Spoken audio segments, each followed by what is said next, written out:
नमस्कार दोस्तों, स्वागत है आपका आपके अपने YouTube चैनल बुक इनसाइडर 1.0 में, जहां किताबें बोलती हैं और जिंदगी बदलती है। दोस्तों, हम सब रोजमर्रा की जिंदगी में ऐसे फैसले लेते हैं जिनका असर हमारे पूरे भविष्य पर पड़ता है। लेकिन क्या आपने कभी सोचा है कि हम फैसले कैसे लेते हैं? कभी हम तेजी से, बिना ज्यादा सोचे समझे, और कभी धीरे धीरे सोच समझकर।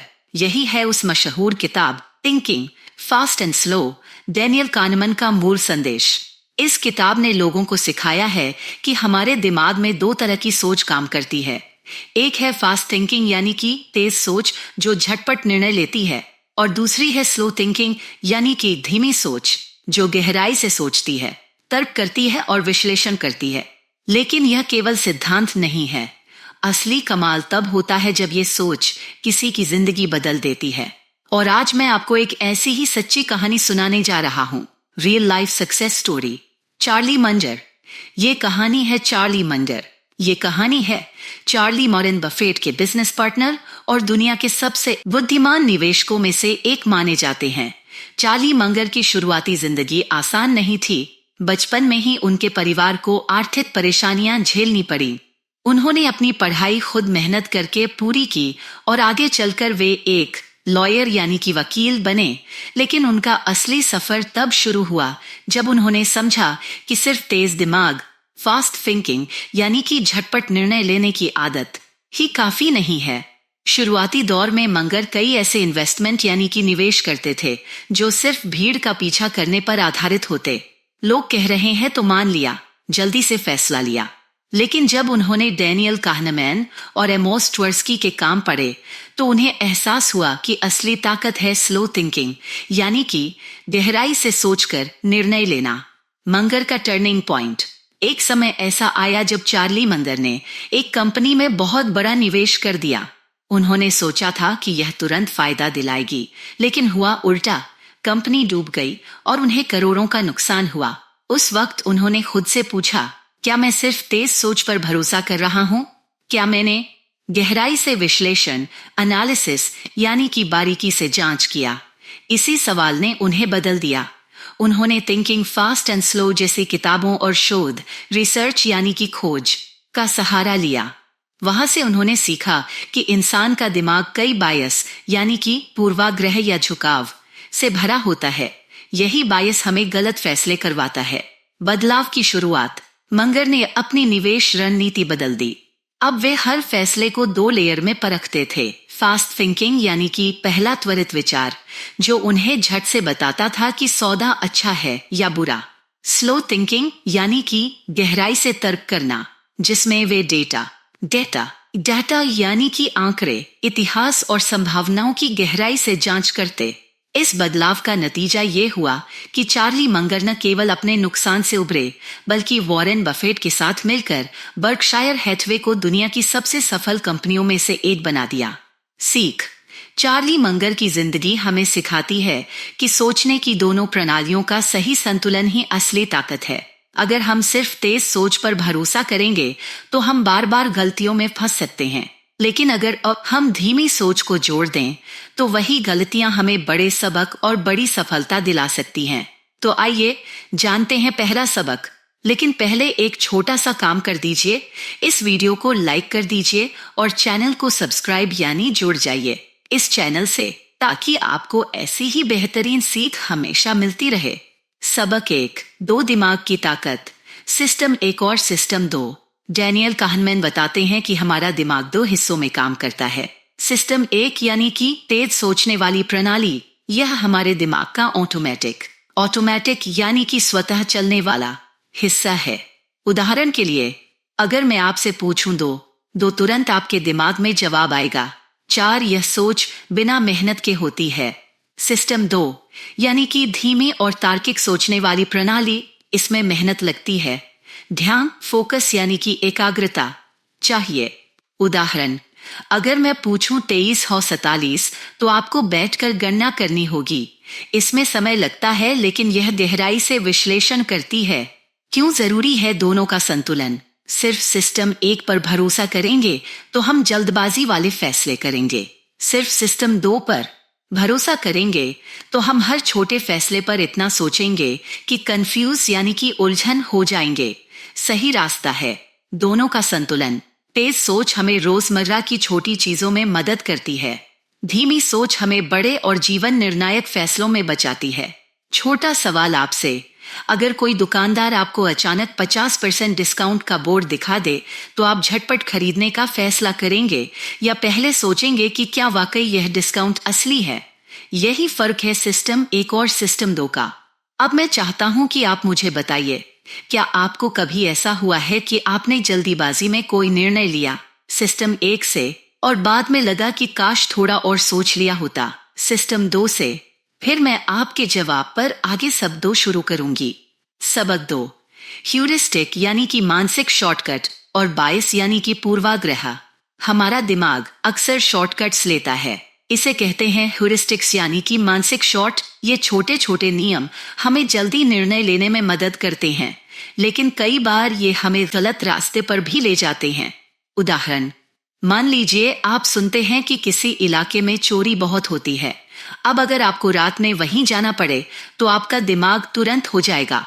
यहाँ दिमाग ने अवेलेबिलिटी ह्यूरिस्टिक यानी कि आसानी से उपलब्ध जानकारी पर आधारित निर्णय का इस्तेमाल किया।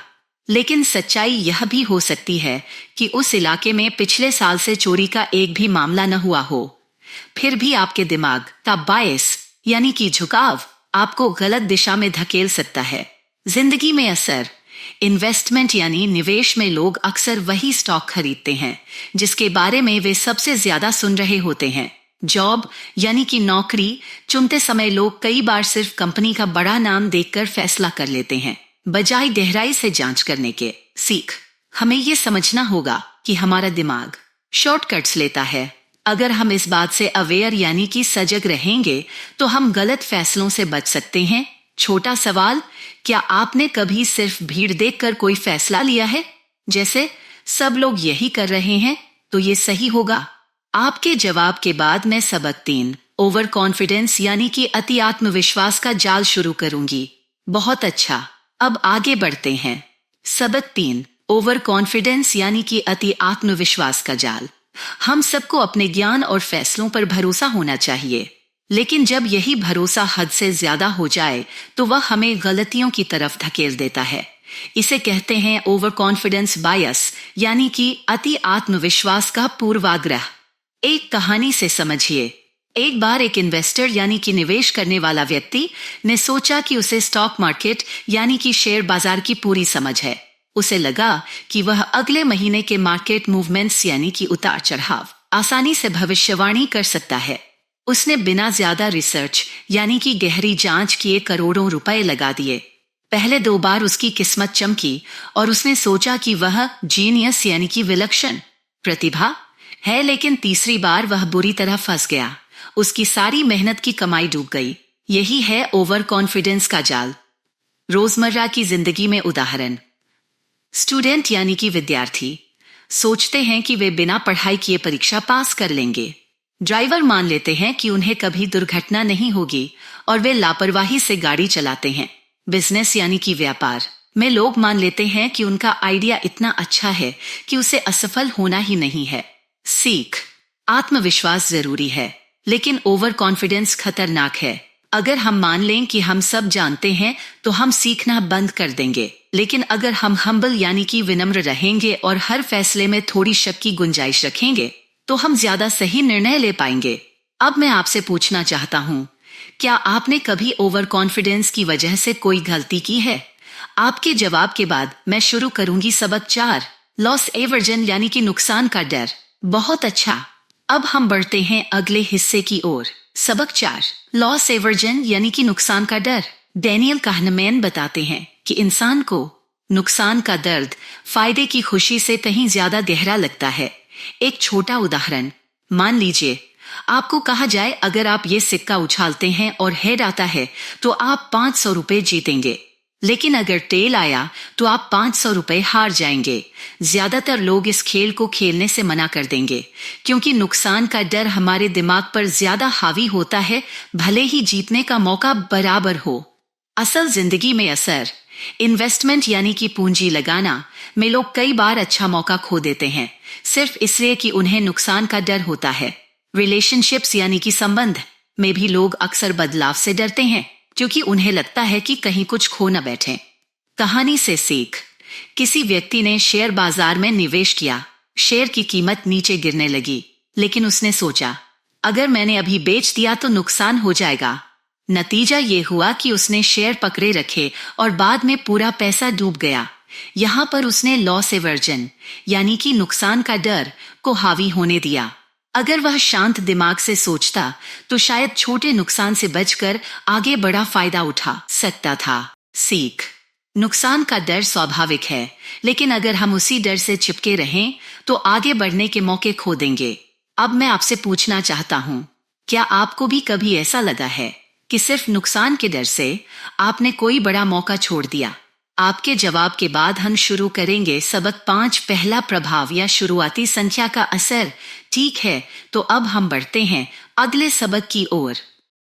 सबक 5, एंकरिंग यानी कि पहला प्रभाव या शुरुआती संख्या का असर।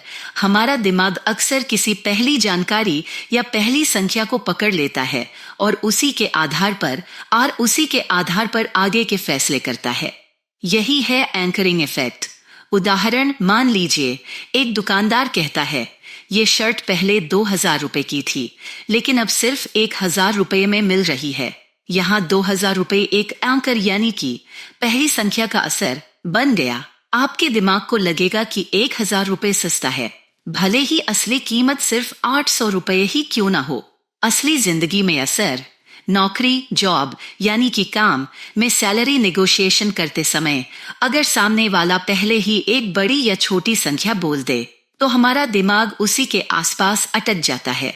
बिजनेस यानी कि व्यापार में भी शुरुआती प्राइस देखकर लोग आगे की डील तय करते हैं। कहानी, एक कंपनी ने नया मोबाइल लॉन्च किया। पहले उन्होंने 70 रुपए प्राइस घोषित किया, बाद में स्पेशल ऑफर कहकर उसे 55 में बेचने लगे। लोगों को लगा कि ये डील बहुत अच्छी है, लेकिन सच यह था कि मोबाइल की असली कीमत 50 ही थी। दिमाग 70 वाले एंकर पर टिक गया। सीख। जब भी कोई पहली संख्या या पहली जानकारी सामने आए, हमें रुककर सोचना चाहिए, क्या यह असली है या सिर्फ एक एंकर है जो मेरे दिमाग को बांध रहा है। छोटा सवाल, क्या आपके साथ कभी ऐसा हुआ है कि पहली कीमत सुनकर आपको लगा चीज सस्ती है, लेकिन बाद में पता चला कि असली कीमत उतनी नहीं थी? आपके जवाब के बाद हम शुरू करेंगे सबक 6, फायदे और नुकसान को देखने का अलग नजरिया। बहुत अच्छा, अब चलिए हम अगले हिस्से पर चलते हैं। सबक 6, प्रोस्पेक्ट थ्योरी यानी कि फायदे और नुकसान को देखने का अलग नजरिया। डैनियल kahneman और एमोस ट्वेर्स्की ने एक बहुत ही मशहूर विचार दिया, प्रोस्पेक्ट थ्योरी। इसके अनुसार लोग नुकसान और फायदे को एक समान नहीं तौलते। उदाहरण, मान लीजिए आपको 2 विकल्प दिए जाएं, पक्का 500 रुपए का फायदा मिलेगा। 50% संभावना है कि आपको 1000 रुपए मिलेंगे और 50% संभावना है कि कुछ भी नहीं मिलेगा। ज्यादातर लोग पहला विकल्प चुनते हैं, भले ही दोनों का औसत फायदा बराबर हो, क्योंकि हमारा दिमाग रिस्क एवर्जन यानी कि जोखिम से बचने की प्रवृत्ति दिखाता है। अब नुकसान की स्थिति देखिए, पक्का 500 रुपए का नुकसान, 50% संभावना है कि 1000 रुपए का नुकसान होगा और 50% संभावना है कि कुछ भी नहीं होगा। यहाँ ज्यादातर लोग दूसरा विकल्प चुनते हैं, क्योंकि लोग पक्के नुकसान से बचने के लिए बड़ा रिस्क लेने को तैयार हो जाते हैं। असल जिंदगी में असर। बिजनेस यानी कि व्यापार में लोग फायदे के समय बहुत सतर्क रहते हैं, लेकिन नुकसान से बचने के लिए बड़े बड़े जोखिम उठा लेते हैं। रिश्तों, रिलेशनशिप्स यानी कि संबंधों में भी लोग नया रिश्ता शुरू करने से डरते हैं, लेकिन टूटते रिश्ते को बचाने के लिए किसी भी हद तक समझौता कर लेते हैं। सीख।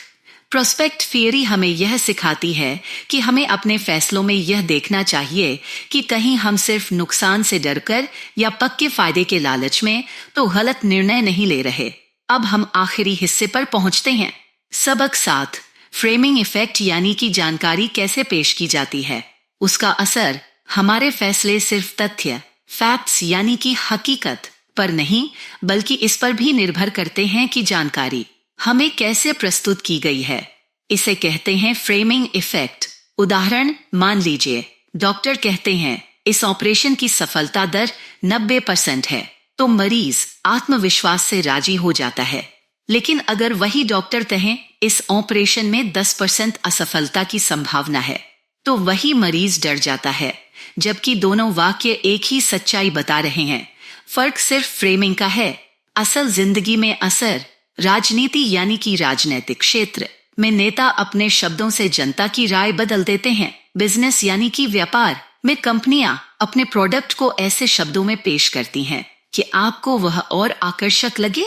रिलेशनशिप्स यानी कि संबंध में भी अगर कोई समस्या मौका, अपॉर्चुनिटी यानी कि अवसर के रूप में पेश की जाए, तो हम उसे अलग नजर से देखते हैं।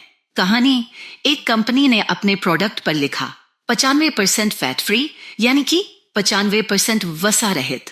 लोगों ने इसे हेल्दी समझकर खूब खरीदा। लेकिन जब दूसरी कंपनी ने लिखा कंटेन्स 5% फैट यानी कि 5% वसा शामिल है, तो वही लोग उस प्रोडक्ट से दूर हो गए। यहाँ सिर्फ फ्रेमिंग बदली थी, सच्चाई नहीं, सीख। हमेशा यह सोचें कि जानकारी आपको किस तरह से पेश की जा रही है। क्या यह सचमुच सही है या सिर्फ शब्दों का खेल है। तो दोस्तों, डैनियल काहनेमैन की थिंकिंग फास्ट एंड स्लो हमें यह सिखाती है कि हमारे दिमाग के दो सिस्टम 1 और सिस्टम 2 कैसे काम करते हैं। कैसे ह्यूरिस्टिक यानी कि मानसिक शॉर्टकट और बायस यानी कि पूर्वाग्रह हमें गलतियां करने पर मजबूर करते हैं। क्यों ओवर कॉन्फिडेंस यानी कि अति आत्मविश्वास खतरनाक है। कैसे लॉस एवर्जन यानी कि नुकसान का डर हमारे फैसले बदल देता है। एंकरिंग यानी कि शुरुआती संख्या का असर हमें बांध देता है। प्रोस्पेक्ट थ्योरी यानी कि अलग नजरिया हमारे रिस्क वाले फैसलों को प्रभावित करती है। और फ्रेमिंग इफेक्ट यानी कि जानकारी की प्रस्तुति हमारी सोच को मोड़ देता है। अब एक छोटा काम, अगर आपको ये कहानी और सीख अच्छी लगी तो वीडियो को लाइक एंड शेयर यानी कि दोस्तों तक पहुंचाना और सब्सक्राइब यानी कि हमसे जुड़ना मत भूलिएगा। आपका एक छोटा सा क्लिक हमें बड़ी ताकत देता है, ताकि हम आपके लिए और भी ऐसी प्रेरणादायक कहानियां और सबक ला सकें।